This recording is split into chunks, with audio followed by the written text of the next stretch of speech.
Hey guys, welcome back to my channel. It's your girl Lisa Keller bringing you another video. I got my girl Nora again, guys. We're filming together. Got my filming buddy, and today we're going to be talking about our experience living in the UK as born and bred Zambians. So guys, please don't forget to like, share, subscribe, and let us get away.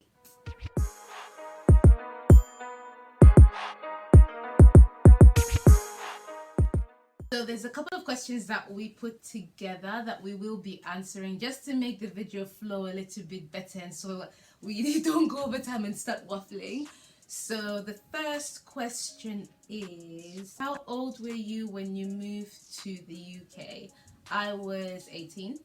And I was 18 as well. The second question is, what did you think of the UK before you moved here? What did you think?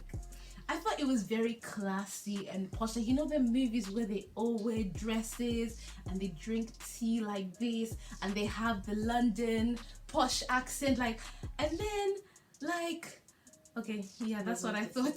What did you think?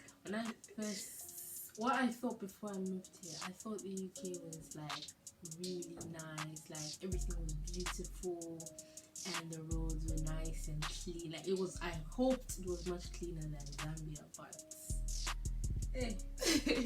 I think my roads is much cleaner than the way I live, honestly. Oh my goodness. Okay, so it says, what were your first impressions? That's, you went on to the next one before. What were your first impressions? My first impression of the UK was, it's very weird to see white people doing domestic work. Ooh, I was so shocked when I landed at the airport, like, oh my, like white people actually cleaning. I'm not used to seeing that. And the accent, oh my gosh. That was my first impression. I was gonna say the accent is weird. Like when I first moved because I went straight to Newcastle, I thought they were not speaking English. I would be like, Adanavina, or like, why I? And I'm just like, or like, I can't understand ya. Like, it was just stuff that I was like, hey, it's not English that we are all speaking. I literally, is it the Geordie? Yeah, the Geordie. Oh my gosh, it was just like this. Like in lectures, I'll be sitting there, my lecturer will be talking to me, and I'll be laughing, and she's not cracking a joke. I will like, but she's asking me a question. It was one of the hardest things for me. At least in Manchester, it wasn't too bad. It's a bit hard to grasp. Like my first day was a bit hard, but otherwise it's alright. The next thing for me is how small the roads were. Like honestly, guys, people park on this side, on that side, and then you still have a 2-lane going in between. I don't know how they make it work, but I was like, how do people squeeze into these small You're talking roads? about small roads. I'm not used to the fact that there's a bus lane, a cycling lane, a pedestrian lane, all these lanes, and there's still a dual carriageway for cars to. Can you imagine? And also cyclists like on the road. The one thing that like shocked me is that a car would drive slowly behind the cyclist. Hey, back home, you will hoot off the road. That person comes off the road. Not only that a bus can't stop anywhere unless it's a bus stop. So the car must go round. If you have an Uber and the bus is coming, the Uber will go back round and come back. Because the bus cannot just stop Anywhere, like back home. And also with the buses, like with the conductor, you know how in Zambia the conductor will even run after you.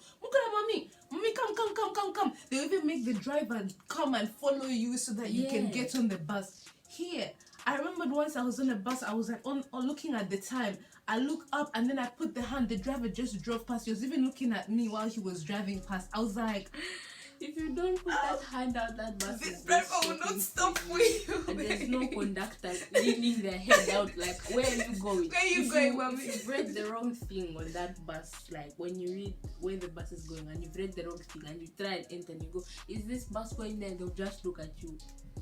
Say, did you not read? I'm not going where you're going. Get on the next one.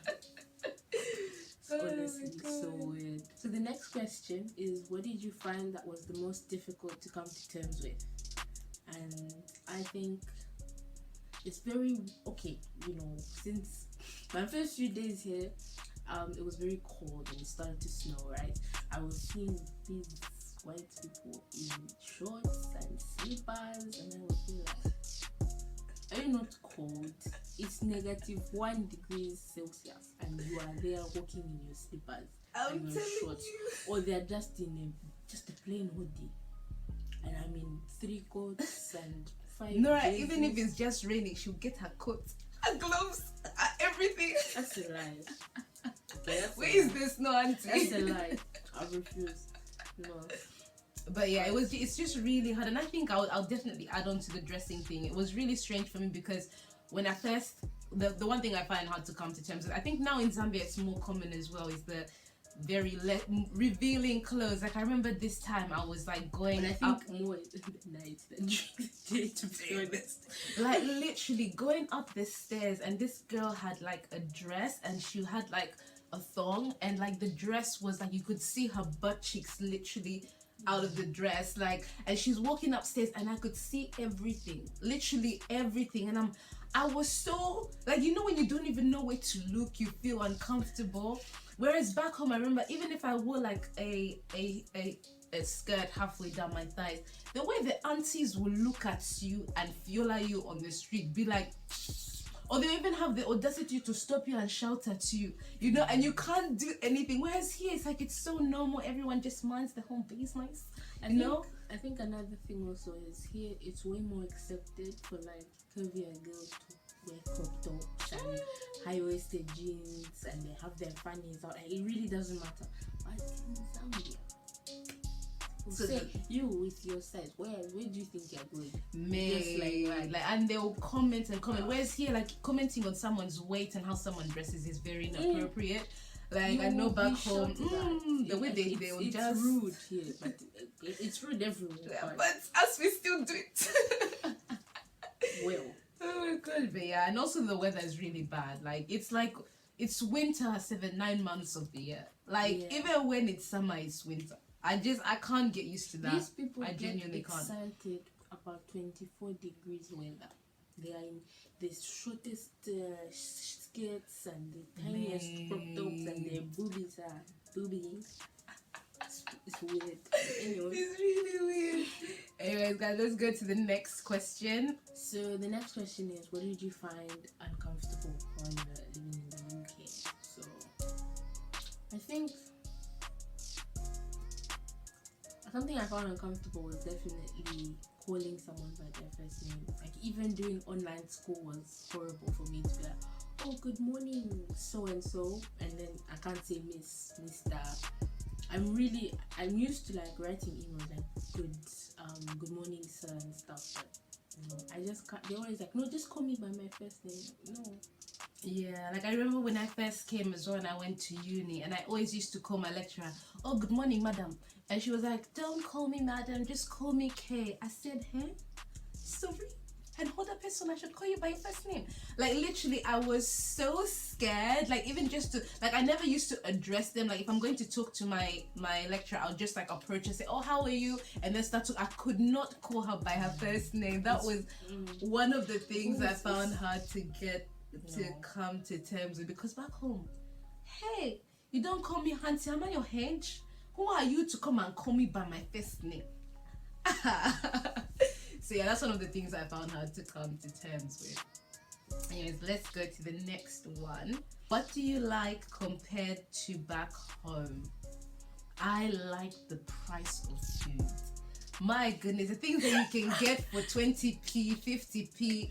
Back home, they'll come and charge you 80 kwacha, 90 kwacha, 200 kwacha. Honestly, like, it's so, the food is so cheap. Like, you can get, like, not only food, I'd say, like, even like decorations. Like, remember when we're doing, like, when we're looking at the decorations, like 100%. So cheap. Helium balloons are so cheap here, but in Zambia you're going to spend 200 kwacha on a balloon, and then you haven't filled it yet with the helium, because they are going to charge you for helium on top of that. Weird. Like, so I think the price of like living, I wouldn't say overall that it is cheap. It's not cheap, because I think tax is very expensive here. It's much worse than in Zambia. That's true. But buying like individual foods, like if you can actually have a low budget for food and still be able to live, and whereas still able to live and eat well, because you can.